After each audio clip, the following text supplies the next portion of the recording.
नमस्ते सबैजनालाई। सम्झौता पत्र वा करारनामा पत्रको सबैभन्दा सजिलो नमुना लिएर आएको छु र यो नमुना याद गर्नुहुन्छ भने कुनै पनि प्रकारको सम्झौता पत्र लेख्न सक्नुहुन्छ। म एउटा क्वेशन लिएर आएको छु र यो क्वेशनको आधारमा हेरौँ हुनेछु कसरी सम्झौता पत्र लेख्न सकिन्छ। घर धनी र घर बहालमा बस्ने व्यक्ति बीच भएको घर बहाल सम्बन्धी सम्झौता पत्रको ढाँचा लेख्नुहोस् वा तयार पार्नुहोस्। यसरी नै एक्जाममा आउँछ। सबैभन्दा पहिले तपाईले यहाँ उत्तर लेख्नु होला अनि उत्तर लेखिसकेपछि लिखित अनि डडटको नाति डडटको छोरा डडट बस्ने वर्ष डडटको डडट। यसपछि प्रथम पक्ष भनिएको यो प्रथम पक्ष भनेको घर धनी हो। घर धनी यो घर बहालमा बस्ने भनेको घर भाडामा बस्ने व्यक्ति यो दोस्रो पक्ष हो हैन। यो सुरुमा तपाईले प्रथम पक्षलाई लेख्नु पर्छ। प्रथम पक्षको हजुर बुवाको नाउँ, त्यसपछि बुवाको नाउँ हैन, त्यसपछि त्यसको नाउँ, यसरी गरेर लेख्नु होला। अनि र डडटको नाति यसमा दोस्रो पक्ष घर बहालमा बस्ने त्यसको नाउँ हैन, त्यसको हजुर बुवाको नाउँ, त्यसपछि त्यसको बुवाको नाउँ, त्यसपछि त्यसको नाउँ हैन, यसरी लेख्नु होला। डडटको नाति डडटको छोरा डडट जिल्ला डडट गाविस वा नगरपालिका नापा डडट वडा नम्बर डडट बस्ने हैन, डडट वर्ष न प्र न भनेको नागरिकता नम्बर डडट का श्री डडट। यसपछि दोस्रो पक्ष भनिएको का बीचमा मिति, यहाँ मिति लेख्नु होला। मा देहायका शर्त अधीनमा रही घर बहालमा दिने लिने सम्बन्धमा मन्जुर भयो यो सम्झौता गरी एक प्रति आपसमा बुझी दियो लियो। यो तपाईले यहाँदेखि लिएर यहाँसम्म याद गर्नु होला।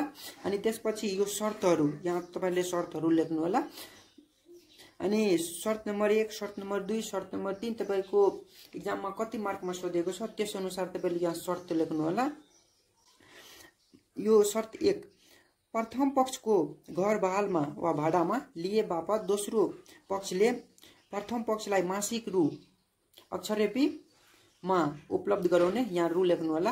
अनि 2 नम्बरमा छ दोस्रो पक्षले प्रथम पक्षलाई सम्झौता बमोजिमको घर बहाल रकम बुझाउने। दोस्रो पक्ष भनेको घर भाडामा बस्ने व्यक्ति हैन, प्रथम पक्ष भनेको जसको घर हो हैन, घर धनीलाई प्रथम पक्ष र भाडामा बस्नेलाई दोस्रो पक्ष भनेको छ।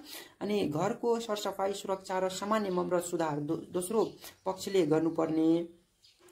अनि र ठूलो मर्मत गर्नु परेमा प्रथम पक्षले गर्नुपर्ने। शर्त नम्बर 4 प्रथम पक्षले दोस्रो पक्षलाई पानी बिजुली प्रयोग गर्न दिने र सो सुविधा उपयोग गरे बापत दोस्रो पक्षले आपसी सहमतिमा निर्धारण गरेका दरमा रकम प्रथम पक्षलाई बुझाउनु पर्ने छ। शर्त नम्बर 5 प्रथम पक्षले सम्झौता विपरीत आधारभूत सुविधा उपलब्ध नगराएमा वा दोस्रो पक्षले घरको हानि नोक्सानी हुने काम गरेमा घरको सुरक्षा र वातावरणमा प्रतिकूल असर पर्ने कुनै काम गरेमा जुनसुकै समयमा पनि सम्झौता रद्द हुनेछ। शर्त नम्बर 6 प्रथम तथा दोस्रो पक्षको आपसी समझदारीमा सम्झौताको थपघट हुन सक्ने छन्। शर्त नम्बर 7 यो सम्झौता 2082 साल गतेदेखि डडट 2090 सालसम्मको लागि हुनेछ। यहाँ तपाईले डेट लेख्नु होला राम्रोसित। दुवै पक्षले चाहेमा सम्झौताको म्याद थपघट गर्न सकिनेछ। अनि यहाँ प्रथम पक्षको तर्फबाट दोस्रो पक्षको तर्फबाट प्रथम पक्षको तर्फबाट त्यसको नाम सही र साक्षी, साक्षीमा को हुनुहुन्छ मान्छेको नाउँ, यहाँ पनि मान्छेको नाउँ साक्षीमा। त्यसपछि लास्टमा ईस्वी सम्मत 2082 साल 1 महिना, यहाँ तपाईले आफ्नो साल लेख्नु होला, महिना डडट गते, अब कति गते हो त्यो गते रोज 2 बार शुभम। यो 2 बार भनेको यहाँ 2 बार लेख्नु होला। यो 2 बार भनेको सोमबार, आइतबार भनेको 1 बार, सोमबार भनेको 2 बार, मंगलबार भनेको 3 बार।